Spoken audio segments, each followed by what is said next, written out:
Hello, everyone, and welcome to the Esports Weekly. Adonis joined by F. And Hindu Man. We've got 10 weeks of action for the fall split, and it's all going to culminate to the Smite World Championships after the regional championships. But we did already kick off last week at Cologne, Germany. Fnatic took on Titan at Gamescom. Yeah, it was really exciting. I wasn't able to be there personally, but I know someone who got to watch all the action. These teams, so Hinduman and I sat right beforehand, and we gave our predictions. I boldly predicted a Fnatic 2-0, but I got it right. Hinduman predicted the split down the middle. Shocking. Now, you were there live in Germany, Kevin. Why don't you tell us a little bit about that action? I mean, I was working in production for the most part, but it was some pretty intense games, and they were both one-sided, but they did trade out, and I was the same as Hinduman. I expected it to be a trade out. Both those teams are top contenders in Europe, and they continue to prove that they can take games off not only each other, but likely all the European teams coming out.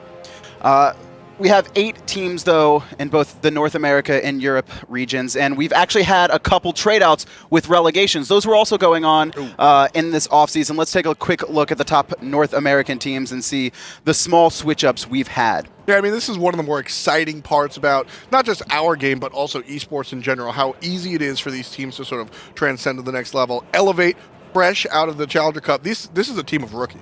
Not just elevate, though. We've also got a cognitive gaming, a new roster for them as well. On top of that, Enemy Esports, not the original Enemy with Jerbion that we saw last season. It's a new roster there for them as well, technically. Yeah, that's something to note, that the old Legion of Carrots roster is now sponsored by Enemy. That's why you see them in third. And the old Enemy roster, unfortunately, they lost to Elevate, who are the new players on the block. But we have 8 European teams as well, and just like Elevate, we had another team come in through relegations. This time it was Les Mermadins. Did I do it right? The S is silent. Les Mermadins. Les Mermadins. It's a primarily French squad, which is actually, it's awesome. 3 Frenchmen, 1 Austrian, and 1 Brit make up this lineup. That's all in all. Originally, they did start off as an all-French team, though, during the Challenger Cup. Towards the end of the Challenger Cup, though, we saw the switches come about, and that's where we can see the likes of Asayo making that roster. Yeah, I mean, it's really cool to see this team started or birthed of a regional team, and then of course making the necessary adjustments to really remain competitive and stay a part of the action enough to actually make it to the pro league. So we'll see if this roster can actually do things, and we'll dive in a little bit more into the details a little bit later. Yeah, we're going to take a quick look at all the action you're going to be seeing here in the first week, and Titan and Fnatic already played. But we have a lot of really good games, and something to note here that I think is important is that all these teams are going to be playing against each other twice. That's correct. Spring and summer split, it was every team is going to be playing their match sets of 2s against each other once, but instead now we're going to have 10 weeks of action where each team plays each other twice, which means we will have some double headers too. That's very important. Not this week, but moving forward. We'll see a total of 4 games between each set of teams, so they'll get the opportunity to play them at the start maybe, and then again later on in the season. Unless you're in one of those double headers, then you might have a few issues there, but we'll find out how this is going to go, because I'm more excited to see how the teams are going to adapt as the season goes on, especially when they play each other again. Yep. First up, though, it's going to be Stars taking on London Conspiracy. Some roster changes really on both of these sides. And let's talk about Fexes, though, really coming in for Stars in the last couple weeks. Fexes, he was on a Challenger team. He came back out. Originally, we used to see him on the team called Mortality Esports, alongside Rafa, alongside Frezzy, who's now on Dignitas as well.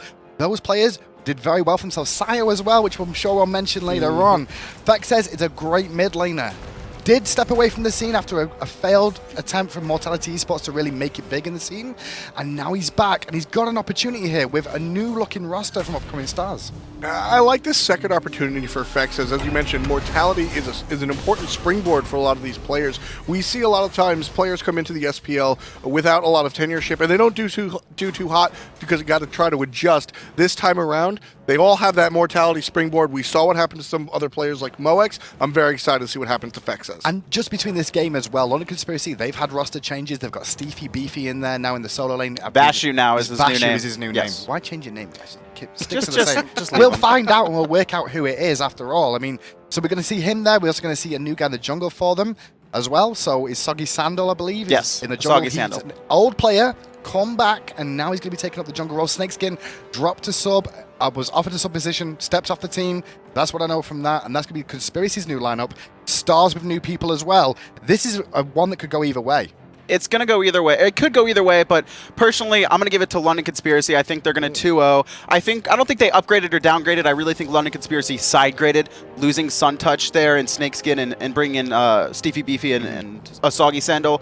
How about you, F-Dot? I think it's a split down the middle. I think both of these teams are exciting to watch as they go on, and both are, they're not the top teams, but they definitely, if you guys watch relegations, Upcoming Stars is ready to play. They've got somebody new behind the scenes. I believe Lydia, who coaches some of the Latin American teams, is doing some work with them as well, and we've seen how some of these other teams have flourished with a coach. So I think Upcoming Stars should be a little bit different this season.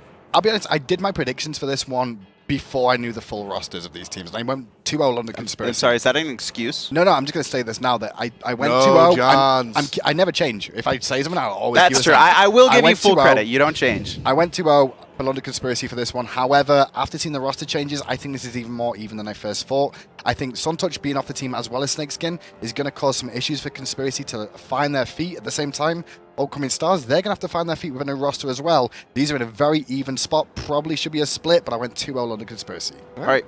Next up, though, it's going to be Paradigm versus Epsilon. And Paradigm, they've had some swings, but they've been remaining at the top for quite some time and actually beating Cloud9 and Titan. They made it to the finals of the summer split, but they're going to be facing off against Epsilon, who many thought could have been a contender at LAN, but with hi-rez's banning, he was gone for a couple weeks and they weren't able to make it fully. Talk to me about really hi-rez and how Epsilon's going to be looking here in the fall split. That was the real big key, honestly, between why Epsilon didn't do as well as they should have done. They could have potentially made it to the last LAN, failed on it because they dropped big games against opposition that people expected them to beat. The reason they didn't get there is because Rafa did get banned out for a couple of weeks, caused them issues, and without him being on the team, they didn't look like the same roster we've seen for the rest of the season.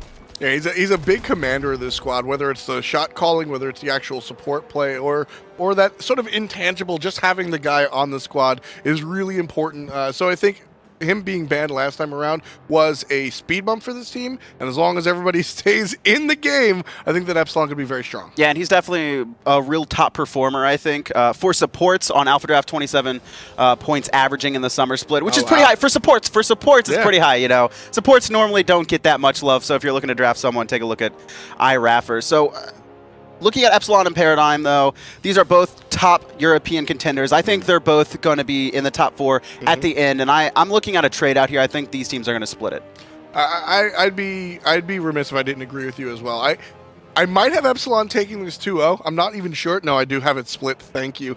Because they're just so close. It's really hard to see. In some lights, you can see Paradigm taking 2, Cuvo Fred, you can see Epsilon taking 2, etc. But I think these teams are just too close to match. I think that this is split down the middle, and that's going to be the story going forward through the split for both of these teams. Same again, I'm going to go split here as well. I think the top 4 teams in EU and the bottom 4 teams in EU, there is a divide there at the moment, and I think these two are definitely in the top 4. They probably are going to keep taking games off each other, and it's the ones that end up, doing well for themselves, clinching that first spot, that will get the better opportunity to get to Worlds. Ooh. After the European games, though, we are going to have some North American games tomorrow. And the first one is going to be a pretty big one, most notably because of a singular change. But we'll get to that. It's going to be Elevate, the new team that came in through relegations, taking on Eager. Elevate, 5 rookies. They haven't been in the SPL. I think Met Yankee dabbled in it once. But really, it's going to be Eager playing with their new solo laner, Omega, previously of Cloud9. This is one of my headline matches. Now, it's not top tier team versus top tier team, but I think it's just as exciting. You've got Elevate coming out of the boards, and as Kevin said, fresh rookies. Who doesn't like to see fresh meat in our SPL? A lot of new names that are coming out of nowhere, which is one of the more exciting things about esports in general to me. And then on the other side of the coin, you have Eager, which again, it's part of the same old roster. Lazes, Zapman, a lot of these guys. Same old? Hold on, same old roster? But same old roster? Now you have Omega right on your screen. He did so much work for Cloud9. Now, is he the type of hyper carry solo lane that is your win condition for a team? Absolutely not. And that's perfect for a team like Eager, who has so many strengths in other positions. I think that Omega will be a perfect fit for this team because there are other hard carries, and Omega can do his normal bully spacing that we usually see out of him out of Warriors. So I think this is going to be my match to watch. I mean, people who've talked in the scene said it. People believe that Omega going to Eager is a downgrade for Omega and an upgrade for Eager. That's the way people have put it through and through, time and time again. Right. They think this is a great opportunity for Eager now to hit that echelon where they wanted to get back to after qualifying back into the Pro League from the Challenger Cup. So hopefully, it works out for Omega and Eager going forward. I have one major point to make to this. Cloud9, previously to Omega leaving, was the second longest standing team in Smite. They were lasting since April 15th, 2014. Wow. That was when Jeff Hinla joined after the launch tournament. Omega joined this squad with only one change with Jeff Hinla back in November of 2013. They've been together forever. This is going to be a huge change for both teams. But I'm going to actually have to give this prediction. It's going to be Eager, right? I just think Eager's too strong, and Elevate's really the new team on the block. Maybe not ready yet. I agree with you. I think it's less about Elevate and more about Eager, though. I think that this squad was very, very good before. Their win-loss record sort of defied them, and with this upgrade in the solo lane position, I don't even know what this team has in store, but all I see is up. In fairness to Elevate, they come out of the Challenger Cup, did a great job of getting themselves qualified. Going to come against tough opposition week one in Eager, especially. They're going to be raring to go this season, especially with a new signing in that solo lane. I think it's going to be a big issue for Elevate to try and deal with this roster. Pretty sure it's going to go Eager. Okay, before we go into the last match for Saturday, though, we're going to talk to you a little bit about Alpha Draft and what that is, guys. It's a new fantasy, or it's been around for a while, but it's new to Smite. It's a fantasy site where you can sign up and potentially earn some money if you know Smite Esports. You're going to be able to sign up, and you're going to be able to pick your team. Now, it's locked 24 hours in advance, so you're not going to be able to draft a team for tomorrow, but you can draft a team based on Sunday's games, which we'll be going over here shortly. So make sure to sign up as quick as you can, and maybe win some prizes. I'm going to buy a yacht at the end of the year. That's what I'm going to do. If you're buying a yacht, hey, man, I don't know how you won that much, but hey, okay. Listen, I saw your predictions last split around when we did the prediction show every week. Pretty sure you're buying a toy yacht. Averaged more than 13. Let's not talk about last split's predictions. Pretty sure I was last. You got the ship in a bottle. Anyway. I had to pay people. So I was not under I hear production. I was not under the community. I'm smarter than the community. Last, though, it's going to be Team Solo Mid taking on Denial here. Now, Denial here, they've had a couple roster changes, most notably losing Baskin to Cloud9. But additionally, it seems they've settled with Bronx Bombers, and the team had been flip-flopping between Madman Mark and Bronx Bombers, both playing multiple weeks. But they're moving forward with Bronx. He is their week one sign-up, and I don't think Mark's on a team, so who knows how that's really going to finalize out, though. But they're going to be facing Team Solo Mid in their first week, who came out, really returned to form, and won the summer finals. And I think most notably, Snoopy is now gaining the recognition he deserves. Clear MVP. Clear about time Snoopy got the recognition he deserved. He's worked very, very hard in the role, continuing decent performances time and time again. Now and again overshadowed by Devios and the Boosh and Degars, because think of those names. I mean, it's the entire team, and right? then Eonic as well when he makes big plays. And Snoopy's always been there, He's always been consistent. And this LAN, he really got to shine and show off like he is a true AD carry worthy of being on this roster and actually being classed as an all-star with this team too. I mean, coming into this LAN, I was able to really speak to Snoopy a little bit, and he talked to me a little bit about the changes in his life that he made, not to mention in the game, mouse acceleration. And it's not that big of a deal. You're so harping on it. So, well, what I'm saying is that Snoopy was successful beforehand. That's true. And he's made changes and made strides to become a better player now. Regardless if it's important, it's a step that he's made for himself. I don't know. I'm afraid of what Snoopy can do. Something is different and is clear. Exactly. He's made changes to his game to just better himself. And again, I think this matchup, like the Elevate Eager, it's just all about Team Solo Mid this time around. It almost doesn't matter who the opponent is. Team Solo Mid off that LAN win. Watch out. All right, though, that's going to be it for the Saturday games. Next up on Sunday, we're going to open. We're going to predict those? Is that I forgot. We're supposed to predict, right? I mean, okay. He's just trying to get away from predictions now because he realized he was so bad last season. Jeez. Why are you saying this and not production? All right. Let's take a look at predictions real quick, though. I said TSM 2-0. Denial, I don't think they're going to be there. I guess that's why we skipped over, because we were going to go TSM. Yeah, I mean, I feel the same way. It's Team Solo Mid. Again, just like Elevate, it's less about Denial. Denial could be very talented. Team Solo Mid, though, cream of the crop. That's it. They're not going to have a tough season, my opinion, based off. I mean, I think they're going to be a top two for sure, and it's a question of where will Cloud9 fall, I think, is a big thing. But for Sunday, now that we're back on track, it's going to be Dignitas taking on Mermadins to open it up. So Dig, not too many changes here. They lose Youngbei. They add hi-rez from upcoming stars. But the big thing here is going to be Mermadins, and it's It's an all-French squad that have adopted a couple players, most notably Sayo coming back into the mid lane. So he's done with solo. He's finally back in the mid.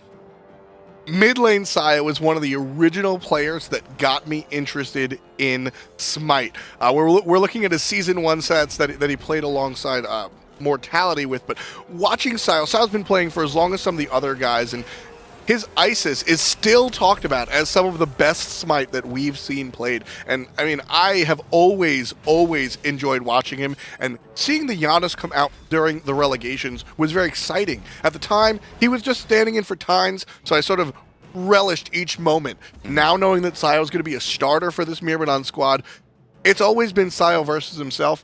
Can he maintain the mental fortitude to really stay on top? But if he can, I think that Sayo is going to be a huge boon, and this Mermadins squad won't be sitting at the bottom. It's a good pickle for Mermadins, honestly, because they need some old talent, some old SPL action where they've seen someone at the highest level. Right. They do have Mogao, they do have Dardes, a very, very famous support player that people have been talking big Yeah, about. I've heard a lot of big things about Dardes Yeah. from the pro community. They really seem to respect him. And Jermaine as well. Those two, the two Frenchmen in that duo lane, they're going to be a strong team to deal with.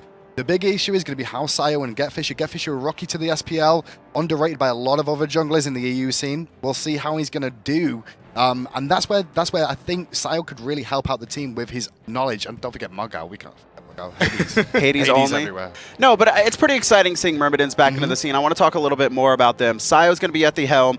I've actually seen Jermaine play. I don't remember where it's from. I don't know if it was the Challenger Cup or like the Combine a long time ago, but I got a lot of respect for his play from what I've seen, and I think paired with this potential superstar and Dardes that we've heard about, I think that could be a very dangerous lane. Yeah, we were talking about Dardes a little bit in the last episode of Really, and Really is always, it's filled with pros in the chat, and again, just like Hinuman said, everybody wanted to talk about Dardes, the support player. Watch out, he's a little scary, so you'll be able to catch that up on Sunday.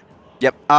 I don't know if it's going to be enough to push them past Dig, though. Looking at predictions, I actually gave this a trade out. I have them both going 1-for-1. Wow. Interesting. I don't recall, but I think Him, I do split you it recall down at the all? middle. Oh no, Or I not did go Hindu, F Mermadins. dot? I Okay. was glad that I went Mermadins. Very. That is exactly how I feel. I wasn't sure if I split it, because I think that Dignitas is just, they've had a lot of struggles. Not a very consistent team, and again, Mermadins, they've got Sayo and Mogao. That is a strong combination. Good luck with your alpha drafts, because I've gone Dig 2-0. Oh, interesting. No change there for me. Like, Dig all the way with this one. Mermadins, good roster. They're looking good. They're going to have teething problems in the SPL, though. Dig established. They're going to fight for that fourth spot. They're trying to get into the top 4 to get themselves a qualification.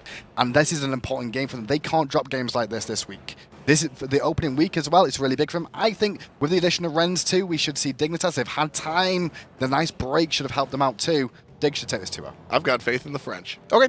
Next up, though, it's going to be moving over to North America for Sunday. And this is maybe not the heavy hitters game, but it is two people definitely trying to hit each other. It's Pain versus Pern. It's Enemy taking on Cognitive Gaming. So a little bit of a recap for those who may not remember or even may not know.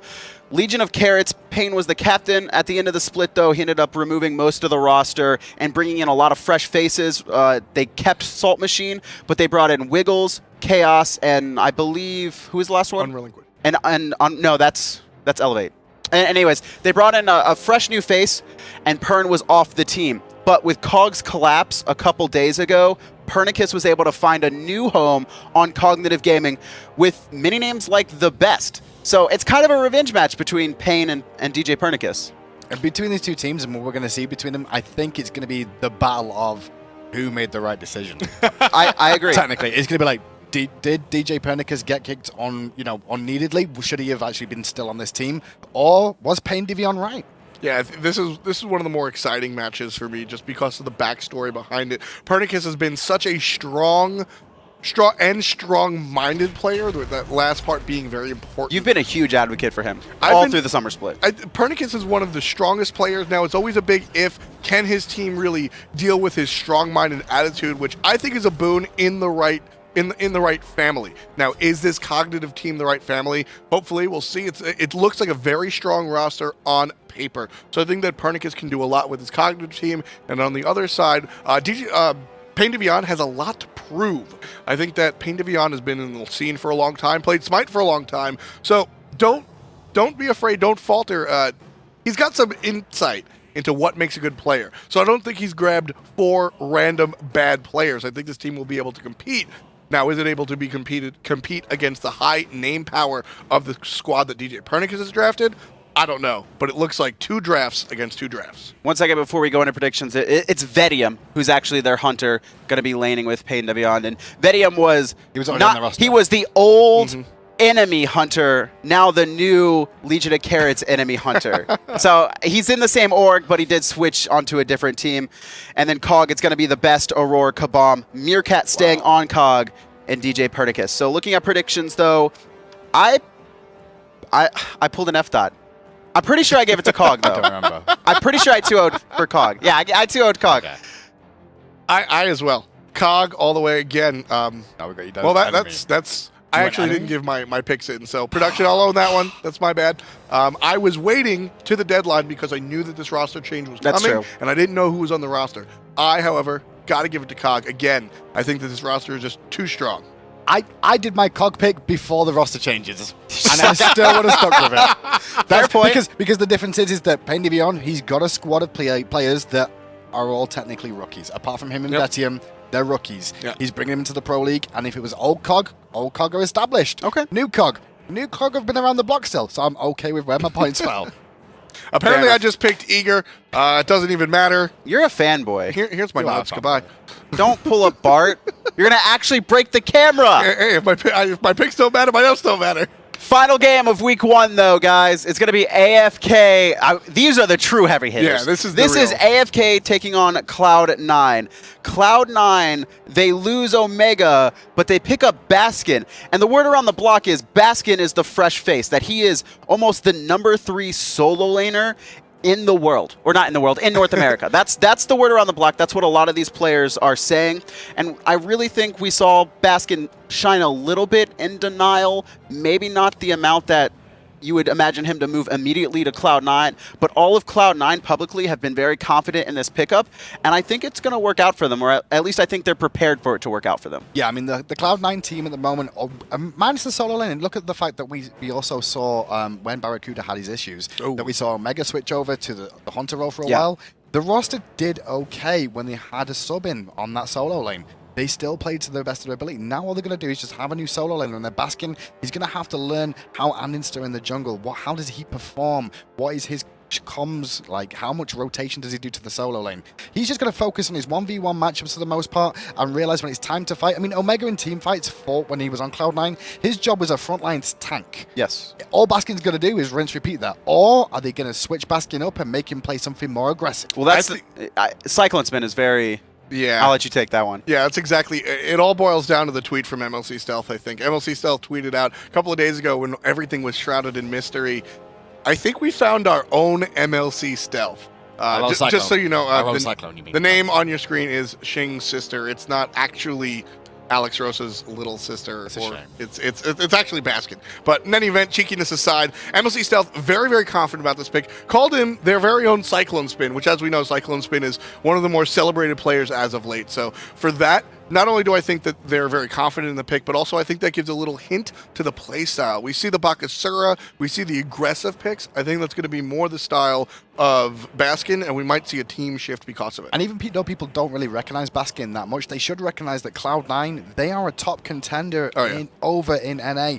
They won Worlds, technically. That is the same roster, and minus Omega now, they have basically the pick of the litter from NA to go from. Yeah. They could have approached pretty much any team and got They might somebody. have been able to like sneak someone from another team as well. They could have potentially done that, and they've gone with Baskin. So that's a big props to that player. Taking a look, though, at predictions, I went AFK 2-0. I think they are the stronger team to begin with, and I think while at Cloud9, they might find a better teammate in Baskin, I don't think it's going to come week 1. I'm the same way. I put AFK 2-0 as well, just because of how much work it takes to really foster a relationship with not just a teammate, but a solo laner. He's been on that team for almost 2 years. Omega had been on that team for almost 2 years. Exactly, and Rome wasn't built in a day, and the solo lane is certainly not built in 72 hours. So I think that it's going to be a huge, rough transition, or a huge transition. Maybe not so rough, but the first week, I think this one goes AFK. I'm going with a split for this one, once again. The reason I'm going to go for the split here as well, AFK didn't perform to the best of ability at LAN. They went down to TSM. That's true. They were 2 up. Okay. Lost 3 in a row. Rough start. And on top of that, Cloud9, they didn't have a good performance at LAN either, but they had really they were the ones with an excuse. Barracuda was sick. They're going to come out flying the start of this season. I can't see either team really getting an edge here. Split. Yeah. Should be very interesting. All right, that's going to be it for predictions and going over the matchups, guys. But a quick reminder, for all your fantasy needs, you can look at alphadraft.com. We're going to take a quick look at the top performers from the summer split at alphadraft.com. And it's going to be pretty interesting. There was a couple names that kind of threw people off, you know, Kabam and the people playing only a couple games, but we got it all sorted out. Dagar's at the top, the Boosh, Cyclone Spin, Allied adapting, Snoopy, Kiki, Andy, Pretty Prime, and Weekend. Very NA-dominated list. Yeah, seeing Gars up there, that really butters my biscuit, Hinder, man. I really like to see that the junglers maintain their position up top. You did not just say butter my biscuit. Biscuit's a cake, right? Well, the good news is, guys, in EU, we got 2 names on that list. I think you only had 1. We had 2. Pretty Prime and... Adapting. Oh, yeah. Yeah, we actually have good junglers, unlike you guys. Pretty sure Gars was number 1. Yeah. Isn't he a jungler? He's not heard about the roster change? You just got rocked. Not again. Not again. Come on. There's way too much. All right, guys, though, additionally, we have Smite.clothing. If you're interested in buying any Smite merchandise, hats and sweatshirts and jackets, it's not cold enough for jackets yet, unless you're like in Antarctica. Unless you're you. I'm I'm literally wearing a jacket right now. I was freezing today. It's cold in here, though. It's not cold outside yet. Smite.clothing. Make sure to check it out. And that's your entire wardrobe, actually. Bonafide? Yeah, it is. It really is. And then Alpha Draft signups, guys, alphadraft.com. Make sure to get your picks in. Win real money playing fantasy esports. And we gave you the list, so you know where to go. Check it twice. Just don't listen to Christmas these two, yet. and you'll be fine. You got a couple more months, Kevin. Pick North America. They can get a yacht like me if they pick like Just me. pick North America. I got a ship in the bottle. All right, guys, that's going to do it for the Esports Weekly Show. I'd like to thank Hinduman and FDOT for joining me and somehow making it through this, guys. Thank you. It's the fall split. It's week 1. We'll catch you tomorrow live, 1 p.m. Eastern. What does butter my biscuit?